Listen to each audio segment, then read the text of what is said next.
Amara Okafor froze in the marble doorway of Lagos' most exclusive grand ballroom, her emerald gown flowing like liquid silk around her statuesque frame. The charity gala buzzed with Nigeria's elite, but every conversation died as 300 pairs of eyes turned to witness her entrance. Her heart hammered against her ribs as she spotted him across the room. Chike Nnamdi, the man who had destroyed her 17 years ago, now standing frozen with a champagne flute halfway to his lips. What would you do if you walked in on this? Hit like if you've been betrayed, and comment below where you're watching from. Behind her, 3 beautiful children in designer outfits stepped into view. 12-year-old Kemi, 10-year-old Deo, and 8-year-old Temi. Their presence sent a ripple of whispers through the crowd. But it was the man who emerged beside her, tall, commanding, with silver threading his temples, that made Chike's face drain of all color. David Johannesburg's mining empire had made him one of Africa's wealthiest men, and his protective hand on Amara's lower back spoke volumes. "Mama, is that the man who made you cry?" Kemi whispered, her intelligent eyes studying Chike with the sharp assessment of a child who had heard too many hushed conversations. Amara's throat tightened. 17 years ago, she had crawled out of their Lagos home broken and humiliated, convinced she was barren after 2 years of failed pregnancies. Chike had publicly announced their divorce at his company's annual dinner, claiming he needed a real woman who could give him heirs. The domestic betrayal had shattered her, but the emotional manipulation that followed, his systematic destruction of her confidence, his cheating with multiple women while blaming her inadequacy, had nearly killed her spirit. "Yes, my love," she murmured, smoothing Kemi's braided hair. "But tonight, we show him what strength looks like." David's warm South African accent cut through her memories. "You don't have to do this, beautiful. We can leave right now." But Amara had spent 17 years rebuilding herself from the ashes of that marriage. After fleeing to Johannesburg with nothing but a broken heart and fierce determination, she had discovered her supposed infertility was actually endometriosis, treatable, manageable, and certainly not the death sentence to motherhood Chike had proclaimed. 3 pregnancies later, she had also built a successful interior design firm that catered to Africa's elite. The woman who had once begged Chike not to abandon her was gone forever. "No," she said, lifting her chin with the regal bearing she had learned from years of surviving. "I came here for a reason." The crowd parted as they moved through the ballroom, conversations stopping mid-sentence. Chike's current wife, Folklore, clutched his arm with manicured fingers, her face pale beneath expertly applied makeup. Amara remembered her. She had been Chike's secretary during their marriage, the woman he swore was just helping with paperwork during all those late nights at the office. The irony was delicious. After 17 years of marriage, Folklore remained childless. "Amara?" Chike's voice cracked like a teenager's as they approached his table. What are you doing here?" She smiled, the expression sharp as a blade. "Hello, Chike. I'm David's guest tonight." She gestured to her billionaire partner, whose mining empire had made him a household name across the continent. "He's considering a substantial donation to the Children's Hospital Fund." Chike's eyes darted between the 3 children pressed close to Amara's sides and David's protective stance. The calculation in his expression was almost comical. She could practically see him counting years, wondering, hoping these weren't beautiful children, he managed, his voice hollow. "Are they?" "Mine," Amara said simply, watching 17 years of assumptions crumble in his eyes. "This is Kemi, Deo, and Temi." The silence stretched like a taut wire ready to snap. Folklare's grip on Chike's arm tightened until her knuckles went white. Around them, Lagos high society held its collective breath, sensing drama more delicious than any gossip column could provide. Deo, ever the curious one, piped up with devastating innocence. "Mama, why is that man staring at us like that? And why does the lady look like she's going to be sick?" The question shattered the moment like crystal hitting marble. Chike stumbled backward, champagne spilling down his expensive tuxedo. The public disgrace was written across his face, 17 years of building his reputation on the lie of Amara's inadequacy, and here she stood surrounded by the family he had claimed she could never give him. But as the evening's revelation settled over the crowd like dust after an explosion, Amara noticed something that made her blood run cold. Across the ballroom, near the auction tables where millions of naira would change hands tonight, stood a woman she recognized from old photographs in Chaik's study. His mother, Mama Namdi, was speaking urgently into her phone, her eyes locked on Amara's children with an expression that promised this confrontation was far from over. Don't forget to like, subscribe, and turn on notifications for more gripping stories like this. What do you think happens next? Comment below. The morning after the gala, Amara stood in her penthouse kitchen overlooking Banana Island, watching her children eat breakfast while David read the newspaper beside her. The Lagos Tribune's front page blazed with photos from the charity event. Mystery woman stuns elite gala, and Billionaire's new family revealed. She had expected media attention, but seeing her private pain transformed into public spectacle still twisted her stomach. "Mama, we're famous," Temi giggled, pointing at their picture on David's tablet. At 8 years old, she didn't understand the complexity of what had unfolded the night before. Kemi, however, was old enough to sense the tension crackling beneath her mother's composed exterior. "Are we in trouble because of that man?" Before Amara could answer, her phone erupted with the sharp trill that always meant crisis. The caller ID made her heart skip. Dr. Sarah Mensah, her children's pediatrician and longtime friend from Johannesburg, who never called unless something was seriously wrong. "Sarah? What's happened?" "Amara, I've just received the strangest call." Dr. Mensah's voice carried a tension that made David look up from his newspaper. "Someone claiming to be a lawyer representing a family in Nigeria has contacted our clinic. They're asking about your children's medical records, specifically requesting DNA samples and birth certificates. They mentioned something about potential inheritance claims." The coffee mug slipped from Amara's fingers, shattering against the marble floor in an explosion of ceramic and liquid. David was on his feet instantly, but Amara barely felt his steadying hands on her shoulders. Her mind raced through the implications with crystalline clarity. "What did you tell them?" she managed. "Nothing, of course. Patient confidentiality is sacred." "But Amara, they knew things. Specific details about your pregnancies, the dates of birth, even the fact that you had treatments for endometriosis.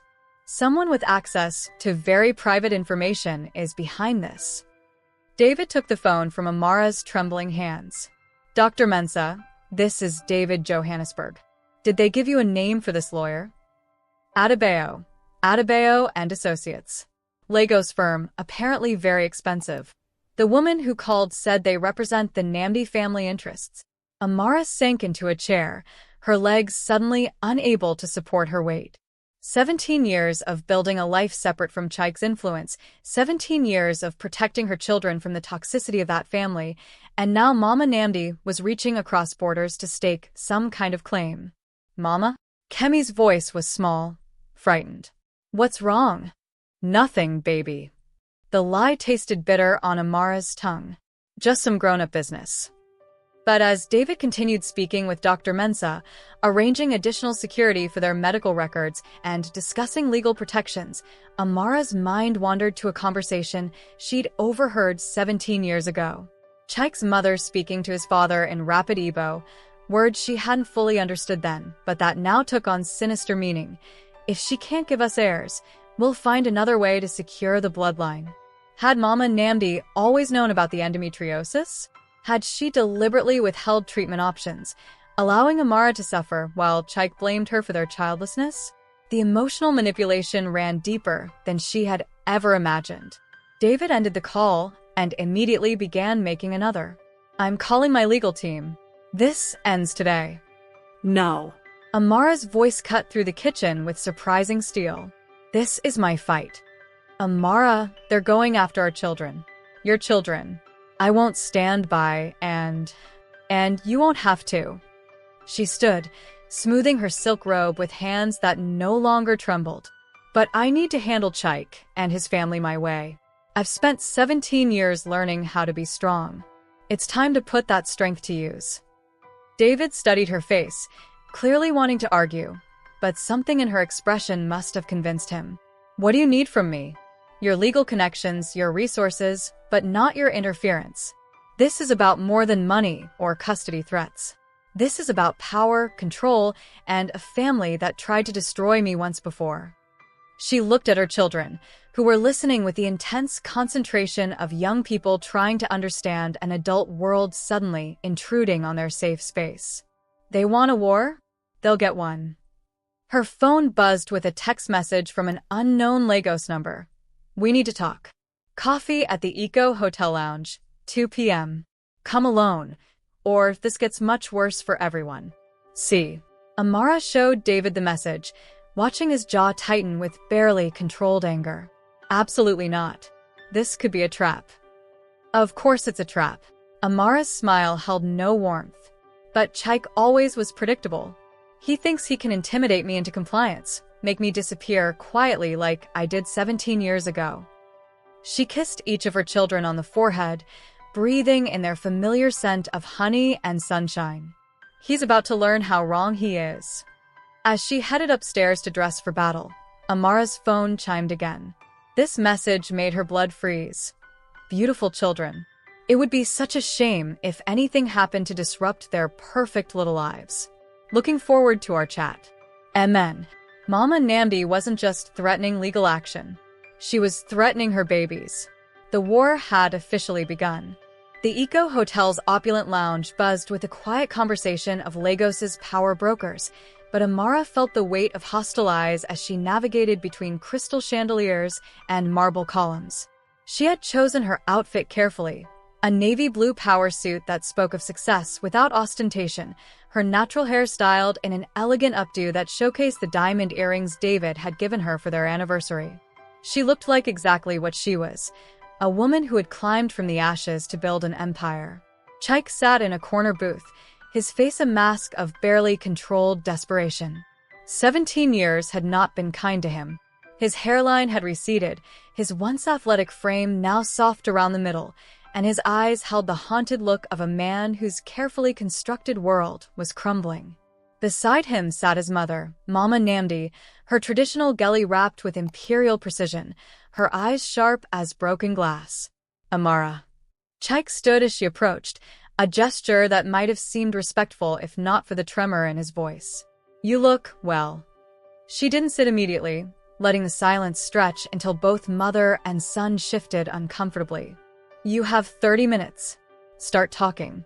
Mama Namdi spoke first, her English crisp with British inflection. You are always dramatic, child. Sit down. We have a proposition. I prefer to stand. Thank you. Amara's voice carried the authority she had learned in boardrooms across South Africa. Your lawyer contacted my children's doctor. That was a mistake. Was it? The older woman's smile was razor thin. Those children carry Namdi blood. That gives us certain interests. They carry my blood. Their father's name is on their birth certificates, and it isn't Chaik's. Chaik flinched, as if she had slapped him. Amara, please. Just listen to what we're offering. I'm listening. Quickly. Mama Namdi opened a leather portfolio, sliding a thick document across the table. 5 million naira. Each child. Plus trust funds for their education, established in family accounts we control. In exchange, you sign acknowledgement of paternity and agree to shared custody arrangements. Amara laughed, the sound carrying no humor. You think I'm the same broken woman who crawled away from your son 17 years ago? We think you're a smart woman who understands that fighting this family will cost more than you can afford, Mama Namdi replied smoothly. We have resources, connections, influence. Your South African boyfriend has money, yes, but this is Nigeria. This is our territory. And you think money will make me hand over my children to the man who publicly humiliated me? The man who blamed me for his inadequacies while he cheated with his secretary? Chaik's face darkened. I never cheated. With Folklore?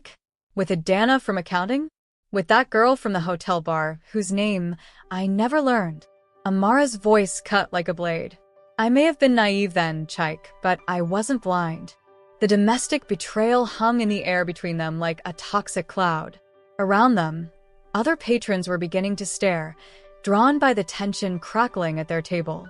"The offer expires at midnight," Mama Namdi said, ignoring her son's increasing agitation. "After that, we pursue legal action for paternity testing and custody rights. I understand your youngest is particularly gifted in mathematics.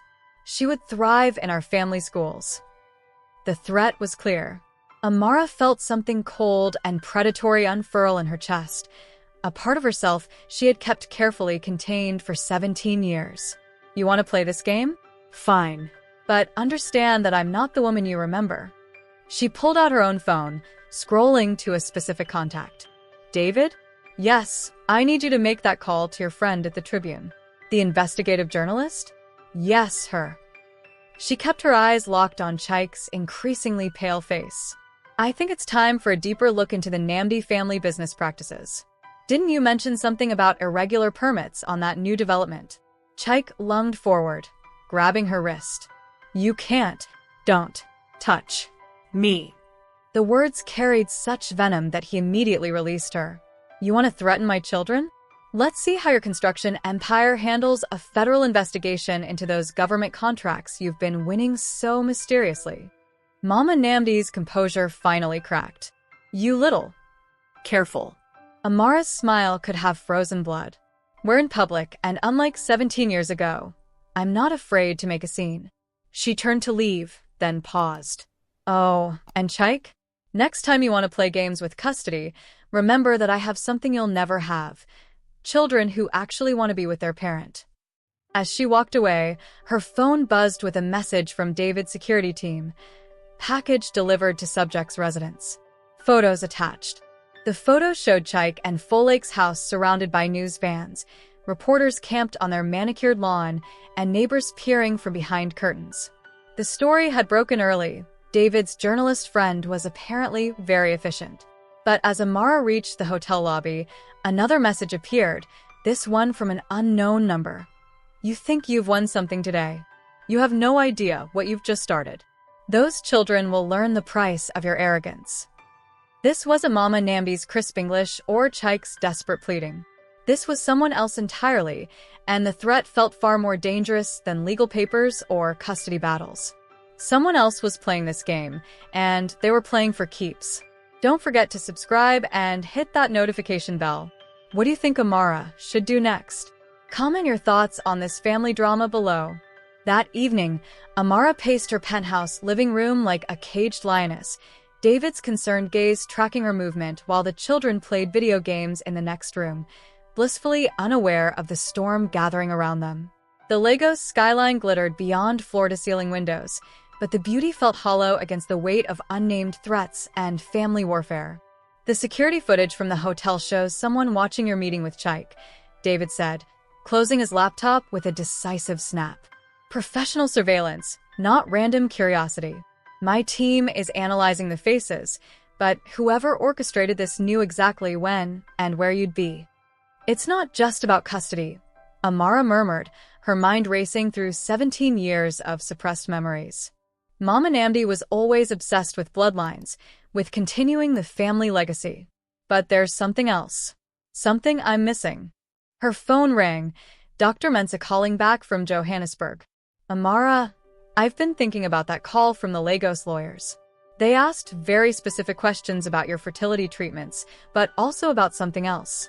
They wanted to know if you'd ever been tested for genetic markers.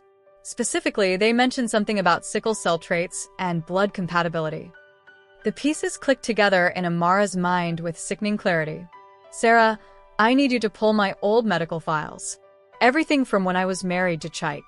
Especially any tests he might have requested that I didn't know about. That could take some time, and I need your written consent too." "You have it. Whatever it takes." Amara ended the call and turned to find David watching her with growing concern. "What is it?" 17 years ago, I thought I was infertile because I couldn't carry a pregnancy to term. But what if the problem wasn't my fertility? What if someone was ensuring I couldn't get pregnant?" David's face went ashen. "You think they were drugging you?" "I think I was young, naive, and trusted people who saw me as nothing more than a broodmare." She sank onto the sofa beside him. "David, What if my children aren't just targets for custody battles? What if they're targets because of what their blood might prove? Before David could respond, Kemi appeared in the doorway, her expression serious beyond her 12 years. Mama, there's a lady at the door. She says she's Grandmama's friend and has something important to tell you. Amara and David exchanged glances. No one should have been able to reach their private elevator without security clearance. Did she give you a name? David was already moving toward his secure phone. She said to tell you, it's about the medicine that made you sick when you lived with the bad man. The world tilted. Amara gripped David's arm for support as 17 years of carefully buried suspicions suddenly crystallized into terrifying possibility. Only a handful of people knew about her mysterious illness during the final months of her marriage, the constant fatigue, the nausea that wasn't morning sickness, the way she'd felt like her own body was betraying her. Keep the children in their room, she told David, her voice steady despite the chaos in her mind. Lock the door. Don't let anyone in until I say it's safe. Amara, no. This could be the answer to questions I've been afraid to ask for 17 years. She walked to the door on unsteady legs, checking the security monitor. A middle-aged woman in a nurse's uniform stood in the hallway, her face worn with exhaustion and something that looked like guilt. Amara recognized her. Nurse Adunni, who had worked for the family Dr. Chaik had insisted she see during their marriage. Against every instinct screaming danger, Amara opened the door. Mrs. Amara, the woman said, her voice heavy with years of suppressed conscience. I couldn't stay silent anymore. Not after seeing those beautiful children on the news. Not knowing what I helped do to you. What are you talking about? The hormone suppressants. The drugs in your prenatal vitamins. Mrs. Namdi paid me to ensure you never carried a pregnancy to term. Nurse Adunni's hands shook as she pulled a manila envelope from her bag. I kept copies of everything. The prescriptions, the payment records, the medical falsifications. I told myself it was for the family's good, that you were too young, that you poisoned me? The words came out as a whisper. I ended your pregnancies before they could truly begin. Made it look like natural miscarriages. Mrs. Namdi said it was temporary, that once you proved your loyalty to the family, she would allow you to conceive. Tears streamed down the older woman's face. But when you left, I realized she never intended for you to have children with her son. She was waiting for him to divorce you, so he could marry someone she had chosen. The envelope felt heavy as lead in Amara's hands. Inside were medical documents, bank transfers, and a handwritten note in Mama Namdi's distinctive script. The girl is too headstrong. We cannot risk her influence on the next generation. Continue treatment until she breaks or leaves. Why are you telling me this now? Because I have grandchildren of my own now. Because I see the way that woman looks at your babies on the television, and I know she wants something from them. Nurse Adunni gripped Amara's hands. She destroyed you once. Don't let her destroy them. As the nurse hurried away into the night, Amara stood holding proof of a betrayal so deep, so calculated, that it made every other hurt pale in comparison. Chaik hadn't just cheated on her or abandoned her. His entire family had systematically poisoned her while she begged God to let her become a mother. But as she turned back into her home, a new text appeared on her phone. We know you have the documents now. Pity. Things were going to be so much simpler the easy way. Tomorrow, your children start paying for your mistakes. The war wasn't just beginning. It had been raging for 17 years, and she had never even known she was fighting it. Dawn broke over Lagos like a blood-red warning as Amara sat in David's home office, surrounded by the evidence of 17 years of calculated cruelty. Bank statements, medical records, and photographs spread across the mahogany desk like pieces of a horrific puzzle she was finally able to complete. David worked beside her, his mining empire's legal team connected by a secure video call from Johannesburg, their faces grim as they absorbed the magnitude of what they were dealing with. The systematic poisoning constitutes assault with intent to cause grievous bodily harm, said Jennifer Osei, David's lead attorney. In South Africa, this would carry a minimum 15-year sentence. But proving it happened in Nigeria 17 years ago, with witnesses who may have been compromised, I don't want prison time, Amara interrupted, her voice carrying a cold clarity that made everyone on the call pause. I want something far more devastating than jail. Her phone buzzed with a message from her children's school security. 3 men attempted to gain access to the school grounds this morning, claiming to be conducting a family welfare check. Our protocols held, but they had official-looking documentation. David was on his feet instantly. I'm pulling the children from school. My private security can... No. Amara stood, smoothing her silk blouse with hands that had stopped trembling hours ago. Running makes us look guilty. Instead, we're going on the offensive. She turned to address the legal team through the screen. I need a press conference arranged for this afternoon. The Peninsula Hotel, their main ballroom. Send invitations to every major media outlet in West Africa, plus international correspondents. The story is explosive enough that they'll all come. Amara, Jennifer's voice carried concern. Once you go public with allegations this serious, there's no going back.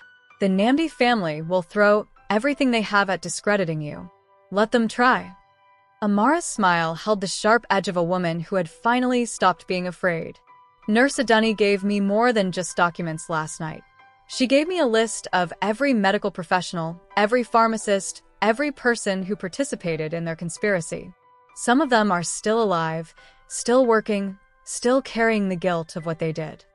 David studied her face with growing admiration and concern. What are you planning? I'm planning to destroy them the way they destroyed me. But instead of poison and lies, I'm going to use truth and sunlight. She began gathering the documents into neat stacks. By tonight, everyone in Nigeria will know exactly what the respected Namdi family is capable of. Their construction contracts, their political connections, their social standing, all of it built on a foundation of lies and cruelty. Her phone rang. Chaik's name on the caller ID made her pulse quicken, but she answered with steady composure. Amara, please. You have to stop this madness. The reporters are camped outside our house. Folklore is having panic attacks, and Mother is threatening to disinherit me if what, Chaik? If the truth comes out about what your family did to me. What are you talking about? What family? I never. His voice cracked with desperate confusion. You never knew, did you? The realization hit her like ice water. Your mother poisoned me for months, ended multiple pregnancies before they could develop, and you actually believed it was my fault. The silence stretched so long she thought the call had dropped. When Chaik finally spoke, his voice was barely a whisper. That's not possible. Mother would never. You're lying. Nurse Adunni kept records, Chaik. Bank transfers from your mother's personal account. Prescriptions written under false pretenses. Medical reports that were deliberately falsified to hide what was being done to me. Amara's voice gained strength with each word. Your wife can't have children either, can she? Has she been mysteriously ill during your marriage? Unexplained fatigue, recurring infections, hormonal imbalances that no doctor can quite diagnose. Another long silence. Then, what are you saying? I'm saying your mother has been controlling your reproductive choices for 2 decades, and you never even noticed. Folklore isn't naturally barren any more than I was. She's being systematically prevented from conceiving because she doesn't meet whatever criteria Mama Namdi has for the perfect wife. The sound of breaking glass came through the phone, followed by Chaik's anguished shout. Mother, get in here now. The line went dead. Amara set the phone down with hands that were perfectly steady now. That was cruel, David observed quietly. That was necessary. Chaik was never the real enemy. He was just another victim, too weak and dependent to see what was happening around him. She turned back to the legal team on the screen. I need that press conference arranged within the hour. And I need security footage from every medical facility the Namdi family has used in the past 5 years. If Mama Namdi has been controlling other women's pregnancies, there will be evidence. Jennifer leaned forward. Amara, what you're describing could bring down more than just one family. If this conspiracy involves medical professionals, pharmaceutical suppliers, even government officials who looked the other way. Good. Amara's smile could have melted steel. Let it all burn. My children deserve to grow up in a world where women like Mama Namdi can't destroy lives with impunity. As she headed upstairs to dress for the press conference that would change everything, her phone chimed with a final message from Mama Namdi herself. You foolish girl. You think you've won something today. But I have been playing this game for 40 years, and I have resources you cannot imagine. Your children will pay for your arrogance. But for the first time in 17 years, the threat didn't make Amara afraid. It made her furious. And fury, she had learned, was far more powerful than fear. The Peninsula Hotel ballroom had been transformed into a gladiatorial arena where reputations would live or die. Every seat was filled with reporters, cameras, and the curious elite of Lagos society who sensed blood in the water.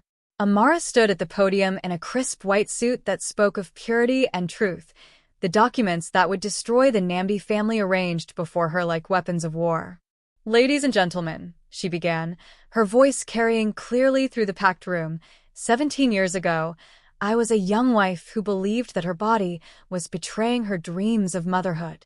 Today, I stand before you as the mother of 3 beautiful children, with evidence that my childlessness was not an act of God, but an act of calculated cruelty.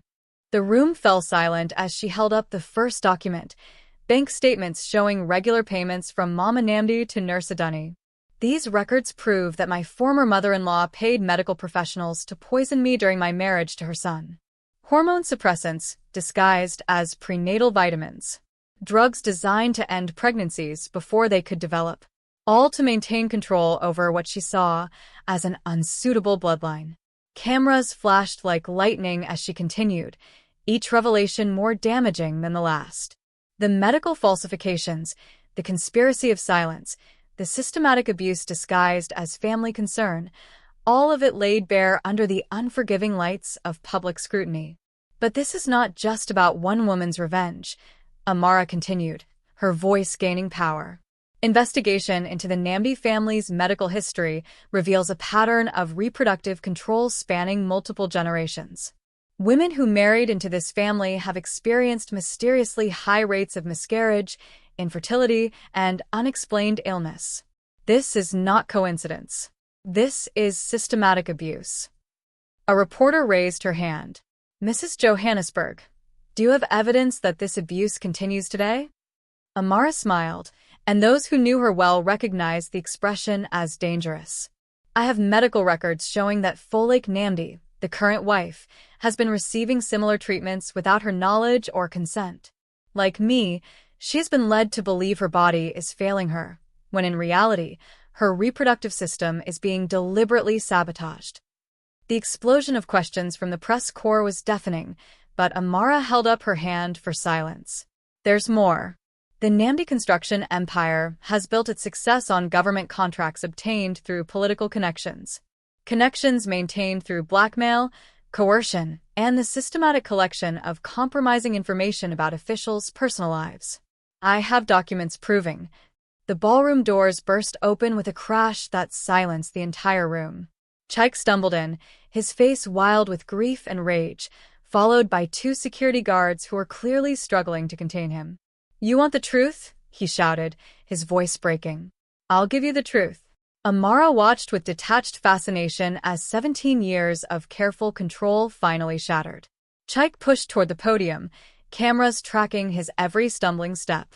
My mother is a monster, he said into the sudden silence. Everything she said is true. I just confronted Mother with these accusations, and do you know what she said?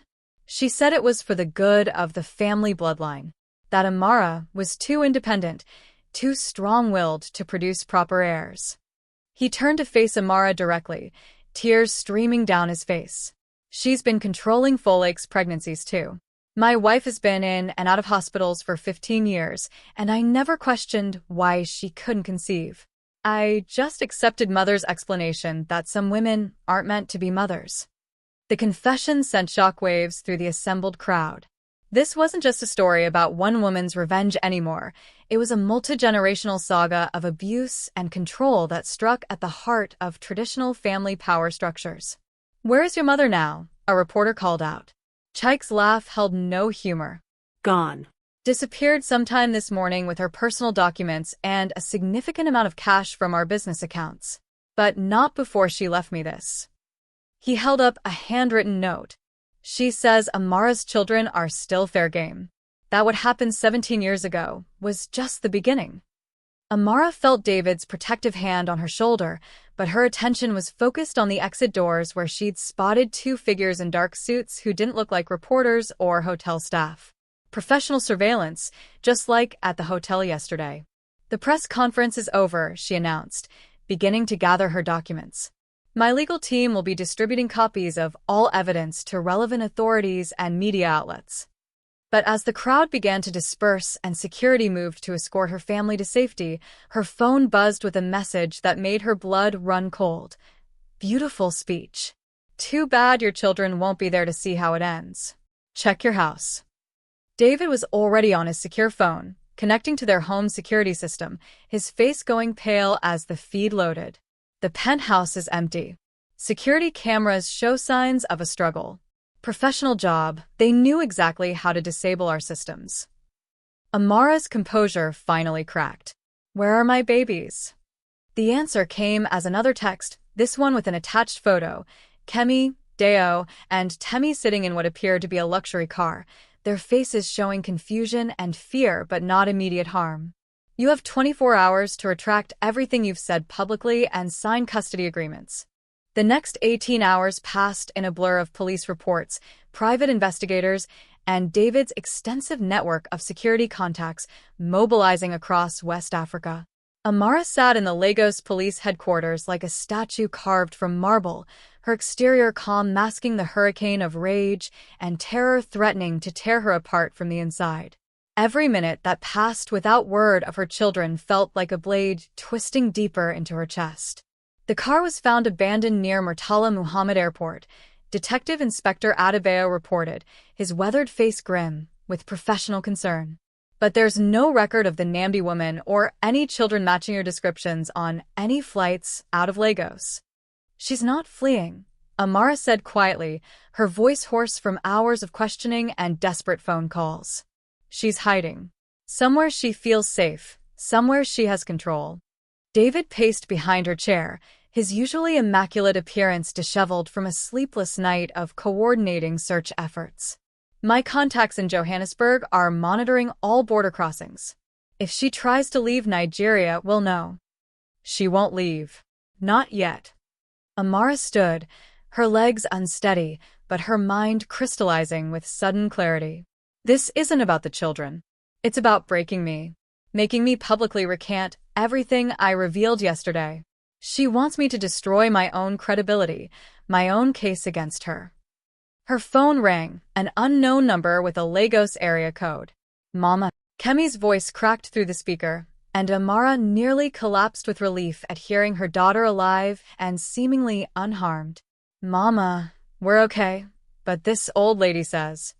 The phone was yanked away, replaced by Mama Namdi's crisp British accent. Hello, my dear. I trust you're having a productive day with the police. Where are my children? Amara's voice carried deadly quiet. Safe. Federal comfortable. They're actually quite charming when they're not being influenced by their mother's dramatic tendencies. The woman's casual tone was more terrifying than any shouting could have been. Little Temi is particularly gifted at mathematics, as I mentioned before. Such a sharp mind should be properly cultivated. What do you want? You know what I want. A full public retraction of yesterday's theatrical performance. An acknowledgement that you fabricated evidence out of spite and jealousy. And, of course, signatures on custody agreements that will allow me to provide these children with proper upbringing. And if I refuse, then 3 bright young lives will be tragically cut short in what appears to be a kidnapping gone wrong. Their bodies will never be found, naturally. You'll spend the rest of your life wondering if they might still be alive somewhere, calling for their mother, who is too proud to save them. The line went dead. Amara stared at the phone in her hands, 17 years of pain and healing condensing into one moment of absolute clarity. She's not going to let them go, she told David and Detective Adebayo. Even if I do what she wants, she'll never risk them testifying against her when they're older. This was always meant to end with their deaths. David gripped her shoulders. We'll find them. My security team has contacts throughout. No. Amara's voice cut through his desperate planning. I know where they are. Both men stared at her as she stood, smoothing her wrinkled dress with hands that had found their steadiness again. The family compound in Ikoyi. The original Namdi estate where Chaik grew up. It's been empty for years since his father died, but Mama Namdi would never sell it. Too much family history, too much sentimental value. Amara's smile held no warmth. She's probably in the master bedroom where she raised her precious son, playing house with my children while she waits for me to break. The compound was one of the first places we checked, Detective Adebayo protested. My officers found no signs of occupancy. Because you were looking in the main house. But there's a servant's quarters in the back, completely separate from the main building. During my marriage, Mama Namdi used it as a private retreat where she conducted what she called family business. It has its own generator, its own water supply, even its own entrance from the back road. David was already pulling up satellite images on his phone. Here. I can see the separate structure. Small, isolated, perfect for keeping people without drawing attention from neighbors. Perfect for what she's planning. Amara checked her watch, 4:30 p.m. The deadline was midnight. She expects me to arrive broken and desperate, ready to sign anything to save my babies. Instead, I'm going to end this the way it should have ended 17 years ago. Amara, no. This has to go through proper channels. If we involve the police, she'll hear the sirens coming and have time to hurt my children before we can reach them. Amara was already moving toward the door. This is personal business, detective. Family business, as she likes to call it. You can't face her alone, David protested, following her into the corridor. I won't be alone. Amara stopped, turning to face both men with an expression they hadn't seen before, the look of a mother who had found her strength and intended to use it. I'll have 17 years of rage and 3 children who need to see their mother fight for them. As they reached the parking garage, her phone buzzed with a message from Chaik. I know where mother took them. I'm coming with you. It's time I stood up to her myself. The message included an address, the same compound Amara had identified. It could be a trap, David warned. Of course it's a trap. Amara slid into the passenger seat of David's Range Rover. But Mama Namdi has made one crucial mistake.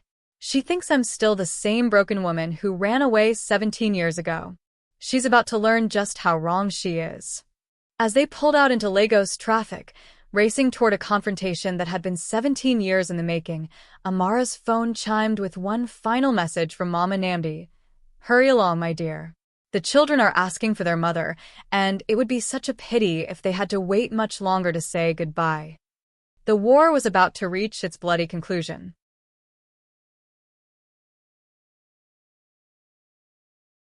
The servants' quarters stood like a monument to forgotten grandeur, its colonial architecture now serving as a prison for innocence and a battleground for the reckoning 17 years in the making. Amara walked through the front door with the measured pace of a queen entering her throne room, her white dress flowing like liquid moonlight in the harsh fluorescent lighting that had been rigged throughout the building. Hello, Mama Namdi.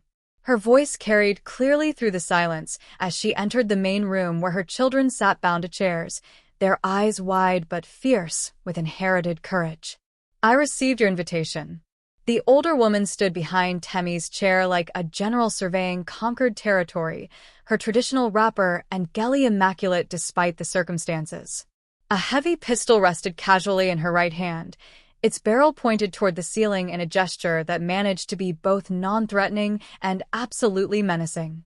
Amara, my dear child. You look well. Prosperity suits you. Mama Namdi's smile could have frozen blood. I was beginning to worry you wouldn't come.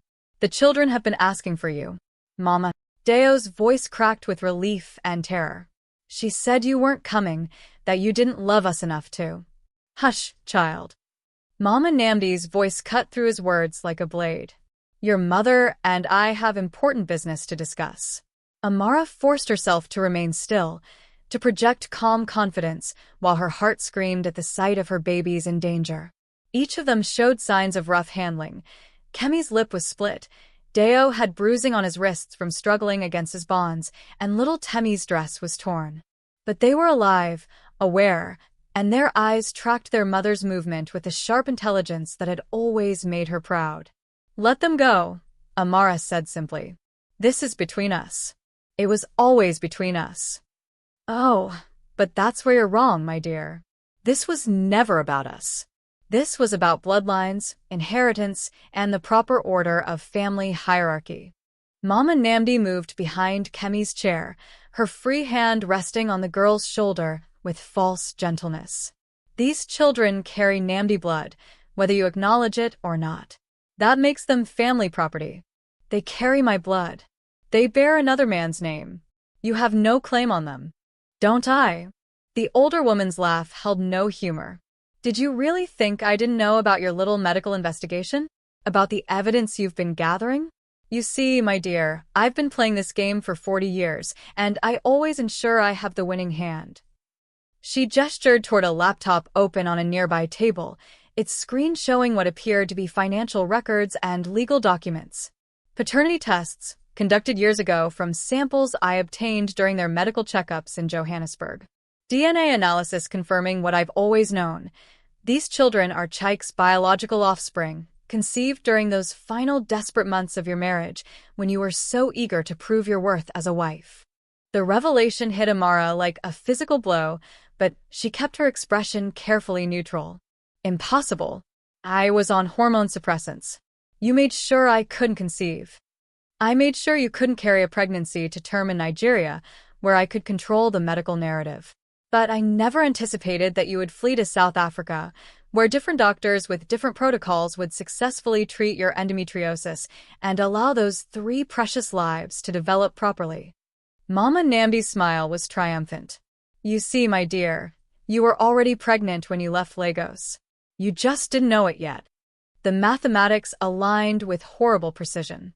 Kemi's age, the timing of Amara's departure, the complicated fertility issues that had mysteriously resolved in Johannesburg, pieces of a puzzle she had never wanted to complete. "Even if that's true," Amara said carefully, "it changes nothing. Chaik signed away his rights years ago. David adopted them legally. They're my children, not yours. South African adoption papers mean nothing in Nigerian family court, especially when the biological father was deceived about his children's existence." Mama Namdi moved to stand behind Deo now, her weapon never wavering. "I have enough legal documentation to tie this up in courts for decades, and enough political influence to ensure the case goes my way. What do you want? Full custody, legal acknowledgement of Namdi lineage, and your public confession that you fabricated all evidence against our family out of spite and mental instability." The older woman's voice grew harder with each demand.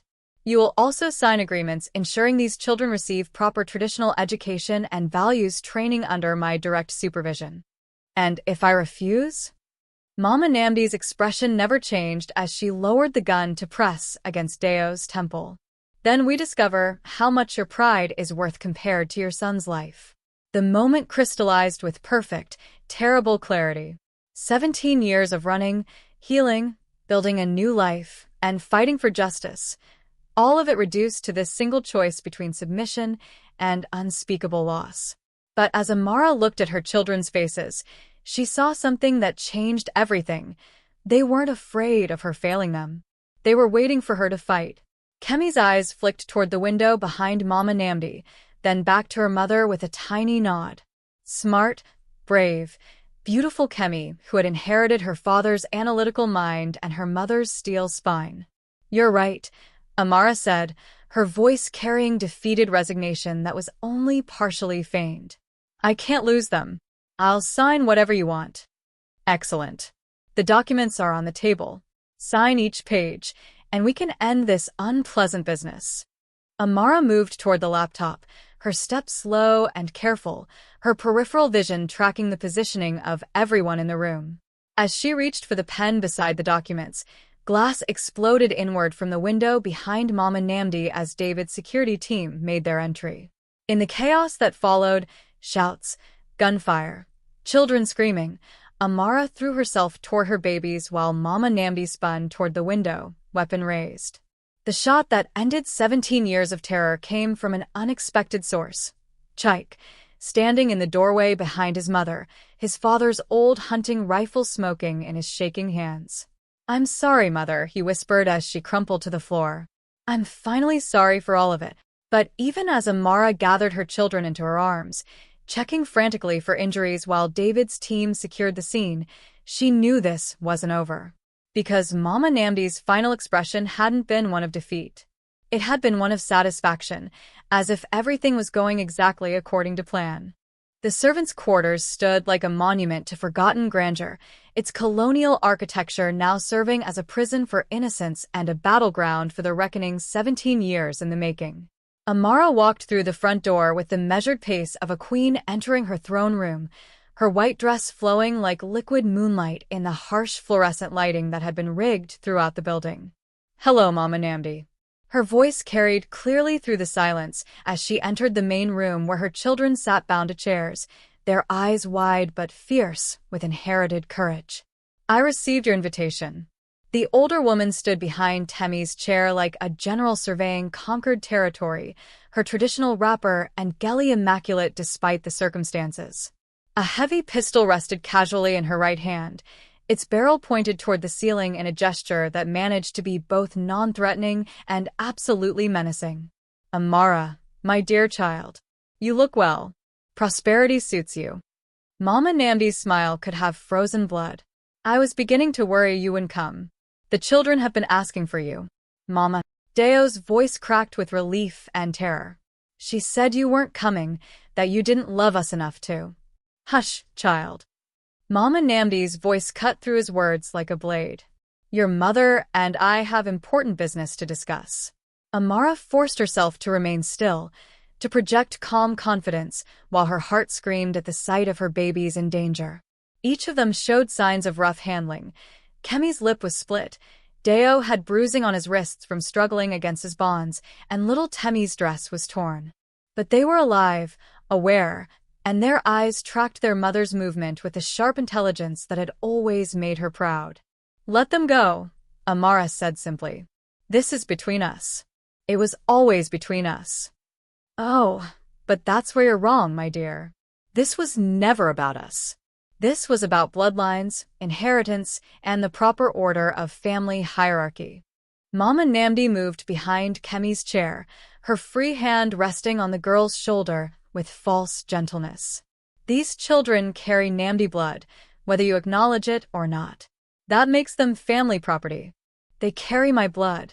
They bear another man's name. You have no claim on them. Don't I?" The older woman's laugh held no humor. "Did you really think I didn't know about your little medical investigation? About the evidence you've been gathering?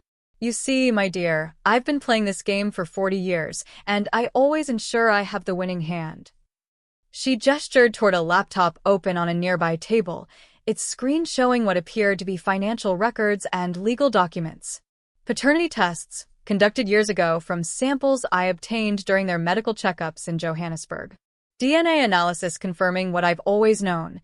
These children are Chaik's biological offspring, conceived during those final desperate months of your marriage when you were so eager to prove your worth as a wife."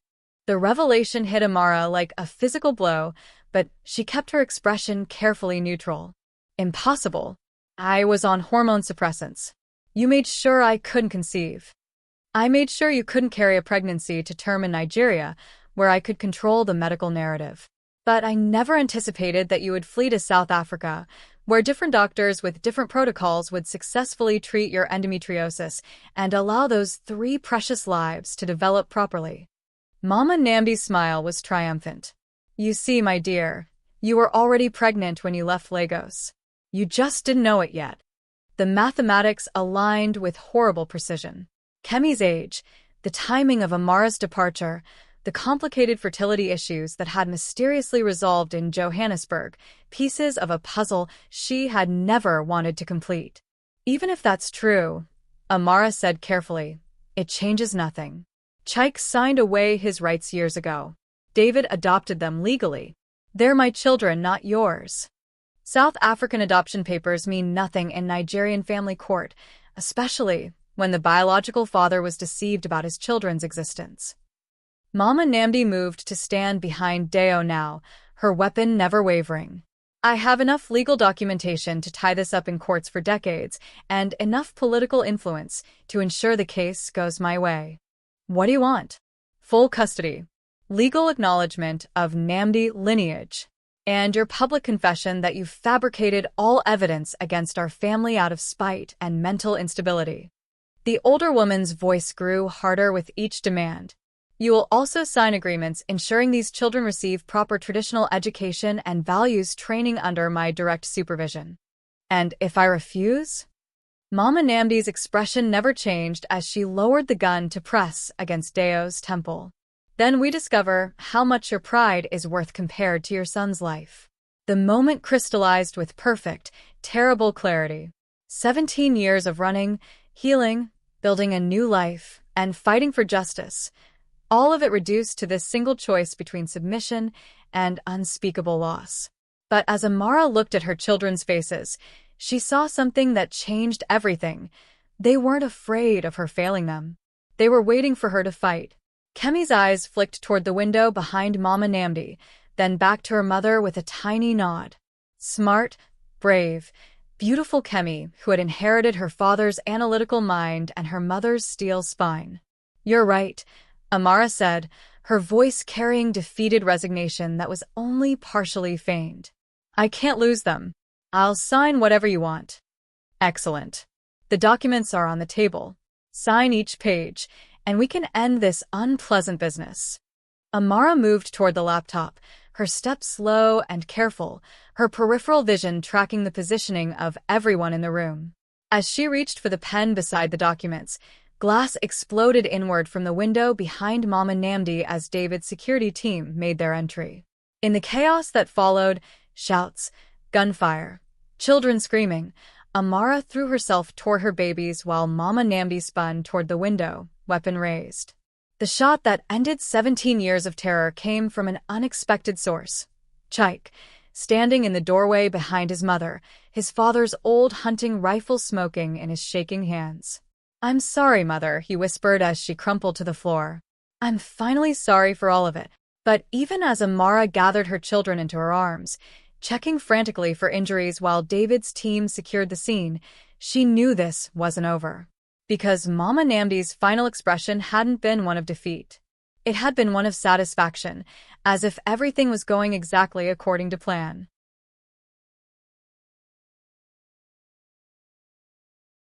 Three days later, Amara stood in the Lagos Federal High Court surrounded by the architectural grandeur that had witnessed countless family battles, but none quite as complex as the one about to unfold. The media circus outside had been overwhelming. International news crews broadcasting live updates about the Nigerian family dynasty scandal that had captivated audiences across Africa and beyond. Inside the courtroom, however, an eerie silence prevailed as lawyers, family members, and witnesses prepared for revelations that would reshape more than just one family's legacy. Judge Adunkpa Batunde, a woman whose reputation for fairness was matched only by her intolerance for courtroom theatrics, reviewed the case documents with the meticulous attention that had made her one of Nigeria's most respected jurists. At the plaintiff's table, Amara sat beside David and her legal team, her children safely in Johannesburg under protection while the adults sorted out the complicated aftermath of Mama Namdi's schemes. Before we proceed with custody determinations, Judge Babatunde announced, this court must address the criminal allegations that have emerged during the investigation into Mrs. Grace Namdi's activities. Detective Inspector Adebayo rose from the witness section, his expression grim as he began presenting evidence that had shocked even seasoned investigators. Your Honor, our investigation into the Namdi compound uncovered a systematic operation spanning 3 decades. Medical records show at least 12 women who married into or became involved with the Namdi family experienced suspicious reproductive issues consistent with deliberate pharmaceutical interference. The courtroom stirred as photographs appeared on the evidence display screens. women's faces, medical charts, and death certificates that painted a picture of multi-generational abuse disguised as family tradition. Furthermore, Detective Adebayo continued, "We discovered financial records indicating Mrs. Grace Namdi maintained an extensive network of medical professionals, pharmacists, and government officials who facilitated these activities in exchange for political and economic benefits." Chaik stood slowly, his voice barely audible. "Your Honor, I trusted my mother completely. She handled all family medical matters, said it was traditional women's business that men shouldn't interfere with. I signed whatever documents she placed before me without question." He turned to look at Amara for the first time since entering the courtroom. "I failed everyone. My wives, my children, every woman who suffered because I was too weak and dependent to question what was happening in my own home." The confession hung in the air like smoke from a fire that had finally burned itself out. But Judge Babatunde wasn't finished. "Mrs. Johannesburg," she addressed Amara, "while this court acknowledges the grave injustices you suffered, we must also address the question of paternity and its implications for the children's future." Amara rose, her white suit pristine as armor, her voice clear and strong. "Your Honor, DNA analysis has confirmed that my former husband is the biological father of my 3 children. However, I would like to present additional evidence that fundamentally changes the legal landscape of this case." Her lead attorney, Jennifer Osei, approached the bench with a thick folder of documents. "Your Honor, during Mrs. Grace Namdi's systematic poisoning of my client, she not only prevented successful pregnancies, but also collected biological samples for her own purposes. We have evidence that she conducted unauthorized artificial insemination procedures using stored genetic material, effectively creating pregnancies without the knowledge or consent of either parent." The courtroom erupted in gasps and whispered conversations. Judge Babatunde called for order as the implications became clear. "What you're describing constitutes reproductive assault on multiple levels," the judge observed. "Unauthorized collection of genetic material, non-consensual medical procedures, and deliberate deception regarding biological parentage. Establishes parental rights that supersede biological claims, especially given the fraudulent circumstances of conception." Judge Babatunde spent long minutes reviewing the documents, her expression growing more serious with each page. Finally, she looked up to address the packed courtroom. She paused, her gaze moving between Amara and Chaik. "Joint biological parentage does not automatically confer joint custody rights, especially when one party was systematically deceived about the circumstances of conception and the other was denied fundamental reproductive choices. This court awards full custody to Mrs. Amara Johannesburg, with Mr. David Johannesburg's adoption rights confirmed and strengthened under Nigerian law." The words hit Amara like waves of relief. She hadn't realized she'd been holding back for 17 years. Around her, supporters erupted in celebration while David's arms encircled her in protective triumph. But Judge Babatunde wasn't finished. However, this court also recognizes that Mr. Chaik Namdi is as much a victim of his mother's crimes as anyone else. Therefore, supervised visitation rights are granted, contingent upon Mr. Namdi completing psychological counseling and demonstrating sustained independence from toxic family influences. As court officers moved to escort various parties out of the building, Chaik approached Amara for what would likely be their final private conversation. "I know this doesn't change anything," he said quietly, "but I want you to know, if I had understood what she was doing to you, to all of us, I would have stopped it. I would have protected you." Amara studied his face, seeing genuine remorse beneath the devastation. "I know. But understanding isn't the same as acting, and good intentions don't heal the damage that was done. When they're older, when they have questions about their heritage, I'll tell them the truth. All of it. The good and the bad, and the complicated parts that don't fit into neat categories." She touched his shoulder gently. "But Chaik, they have a father. They have a family. They don't need another one. They need you to build your own life, away from all this darkness." As she walked out of the courthouse hand in hand with David, surrounded by reporters and supporters, Amara felt the final weight of 17 years of pain lifting from her shoulders. Her children were safe, legally protected, and free to grow up in a world where their choices would be their own. The war was over. Love had won. Behind them, the courthouse steps emptied as Lagos moved on to other dramas, other stories, other families learning to heal from the wounds inflicted by those who claimed to love them most. But for Amara Johannesburg, formerly Okafor, the real story was just beginning. 3 beautiful children waiting in Johannesburg to hear that they were finally, truly, completely safe to just be kids. And that, she thought as David's private jet lifted off from Lagos, was the only victory that had ever mattered. Don't forget to subscribe for more incredible true-life dramas. What did you think of Amara's journey from betrayal to triumph? Share this story with someone who needs to hear that strength can grow from the darkest places. Comment below with your thoughts on family, forgiveness, and fighting for what matters most. Hit that notification bell because you never know when life serves up a story more dramatic than fiction.